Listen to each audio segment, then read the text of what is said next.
ऐसे ऐसे agreement sign हुए हैं लिबरलाइजेशन के नाम पर कि आप चौंक जाएंगे। अमेरिका की एक कंपनी है जिसका नाम है पेप्सी कोला। पेप्सी कोला के साथ भारत सरकार ने एक एग्रीमेंट साइन किया है कि हर साल Pepsi Cola 10,000 metric ton chemical waste America से लाकर हिंदुस्तान में डंप करेगा।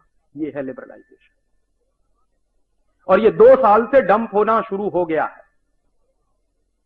सबसे पहली डंपिंग किया था पेप्सी कोला ने मद्रास के पास एक गांव है, और अब इस साल से पेप्सी कोला डंप कर रहा है उस केमिकल वेस्ट को। केरल में एक जगह है, उसका नाम है वाइपीन। वाइपीन बहुत सुंदर द्वीप है। एक बार मैं गया हूं, इतना खूबसूरत है कि जाने के बाद लौटने का मन नहीं करता। अब उस वाइपीन द्वीप पर अमेरिका से लाया हुआ 10,000 मीट्रिक टन कचरा वेस्ट डंप किया जा रहा है, और ये काम पेप्सी कोला कर रहा है। और ये क्यों हुआ है? क्योंकि लिबरलाइजेशन हो रहा है इस देश में, ग्लोबलाइजेशन। और ऐसे एक नहीं, हंड्रेड्स ऑफ एग्रीमेंट साइन हुए हैं कनेडियन कंपनियों के साथ, ऑस्ट्रेलियन कंपनियों के साथ, अमेरिकन कंपनियों के साथ, न्यूजीलैंड की कंपनियों के साथ, कि वो दुनिया भर के तमाम देशों का। कनाडा की एक कंपनी से तो ये एग्रीमेंट साइन हुआ है जिसको लेके हमने एक पिटीशन फाइल किया। एग्रीमेंट ये है कि कनाडा की कंपनी अपना एटॉमिक वेस्ट लेकर आएगी और हिंदुस्तान में डंप करेगी। ये कंपनी पहले बांग्लादेश के साथ एग्रीमेंट करना चाहती थी। बांग्लादेश की सरकार भी इतनी होशियार है कि जब उनको पता चला कि ये लाने वाले क्या हैं, तो एटॉमिक वेस्ट आएगा, तो उन्होंने कहा नहीं नहीं, हम इसको परमिशन नहीं देने वाले। जो एग्रीमेंट बांग्लादेश की सरकार ने नहीं किया, वो एग्रीमेंट हमारी सरकार ने किया कनाडियन कंपनी के साथ। और ऐसे 100 से ज्यादा एग्रीमेंट साइन हुए हैं जिसमें हर साल इस देश में हजारों मीट्रिक टन कचरा आएगा उनके देश का, और इस देश में डंप किया जाएगा। और एक बड़ा ऐतिहासिक दस्तावेज ऐसा ही है मेरे पास। हॉलैंड की एक कंपनी है सीजवॉन वीवी, उसके साथ मनमोहन सिंह ने एक एग्रीमेंट साइन किया था। क्या एग्रीमेंट था? कि हॉलैंड के सुअरों का गोबर 1 करोड़ टन हर साल हिंदुस्तान में लाके डंप किया जाए। ये एग्रीमेंट किया मनमोहन सिंह, और उसके दस्तावेज मेरे पास। क्यों किया है? तर्क क्या था मनमोहन सिंह का? तर्क यह था कि हॉलैंड के सुअरों का जो गोबर है वो क्वालिटी में बहुत अच्छा है।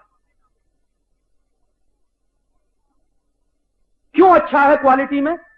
तो वो तर्क दे रहे थे। जब हमने कहा कि ये आपने क्यों किया, तो एक दिन दिल्ली की एक मीटिंग में उन्होंने इस सवाल पर जवाब देते हुए कहा कि हमने इसलिए ये एग्रीमेंट साइन किया कि हॉलैंड के जो सुअरों का गोबर है वो बहुत अच्छा, क्वालिटी में बहुत अच्छा। और दूसरा क्यों अच्छा है? क्योंकि वहां के सुअर सोयाबीन खाते हैं। तो मैंने सवाल पूछा उनसे उस मीटिंग में कि ये सोयाबीन जाता कहां से? कि हमारे देश से जाता है। कहां से जाता है? मध्य प्रदेश से जाता है। आपको मालूम है इस देश में मध्य प्रदेश को पूरा सोयाबीन का बेल्ट बना दिया इसी ग्लोबलाइजेशन के चक्कर। तो क्या हो रहा है? सोयाबीन के लिए हजारों हजारों हेक्टेयर खेती बर्बाद कर दी गई है। सारे दुनिया के एग्रीकल्चरल साइंटिस्ट कहते हैं कि 10 साल सोयाबीन की खेती के बाद 11वें साल आप उस खेत में कुछ नहीं कर सकते, वो बंजर हो जाता है। इसलिए यूरोप के देश सोयाबीन पैदा नहीं करते। तो यूरोप के देश सोयाबीन पैदा नहीं करते, लेकिन हॉलैंड एक ऐसा देश है जो सुअरों को पालता है। मैंने हॉलैंड में देखा बड़े बड़े रेंच होते हैं पिग्स के।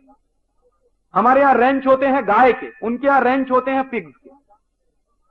क्यों बनाते हैं रेंच? क्योंकि सुअर का मांस खाना, और सुअर के मांस को स्वादिष्ट बनाने के लिए उसको सोयाबीन खिलाना। लेकिन हॉलैंड की सरकार वो सोयाबीन अपने खेतों में पैदा नहीं होने देती।